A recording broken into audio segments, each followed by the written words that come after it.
London മച്ചാ. London മച്ചാ എപ്പ എത്തി? ഇത് രാവിലെ എത്തി. നിർത്തി വന്നതല്ല, എന്റെ കടങ്ങളും ബാധ്യതകളും എല്ലാം തീർന്നു. യു കം, നമുക്ക് ഔട്ട്സൈഡ് സംസാരിക്കാം. 2 വർഷം അറബിയുടെ കീഴിൽ പണിയെടുത്തൊന്നും അറിഞ്ഞില്ലടാ. തലമുടി നരച്ചപ്പോഴാടാ വാർദ്ധക്യം എന്താന്ന് അറിഞ്ഞത്. ലണ്ടനി അറബിയ.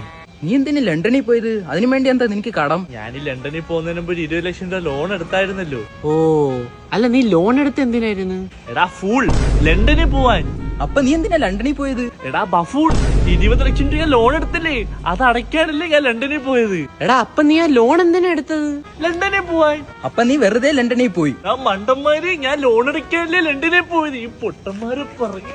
എടാ മണ്ട, അപ്പ ലോൺ എടുക്കാതിരുന്നാ പോരെ, നിനക്ക് വെറുതെ ബാധ്യതകൾ വരത്തില്ലല്ലോ. എടാ അപ്പൊ ഞാൻ ലണ്ടനിൽ എങ്ങനെ പോകൂടാ? അപ്പൊ നീ ലണ്ടൻ കാണാനായിട്ടാണ് നീ ലോൺ എടുത്തതല്ലേ? ഞാൻ ലണ്ടനിൽ പോയി സൂഹിക്കാനല്ലടാ പോയത്, എന്റെ കടബാധ്യതകൾ തീർക്കാനാ. അപ്പൊ നീ ഇല്ലാത്ത കടബാധ്യതകൾ ഉണ്ടാക്കി ലണ്ടനിൽ പോയി അത് അടച്ചു തീർത്ത് നീ ഇവിടെ വന്ന്. മാഷാ അല്ലാ, ഒരാൾക്കെങ്കിലും മനസ്സിലായല്ലോ. നിങ്ങൾ ഇവിടെ നില്ലേട്ടാ, ഞാൻ കുറച്ച് സ്വീറ്റ്സ് കൊണ്ടുവന്ന് എടുത്തോണ്ട് വരാം. പറഞ്ഞ പോലെ അത് ശരിയാണല്ലേ. ഞാനെന്തിനാ അപ്പൊ ലണ്ടനിൽ പോയത്?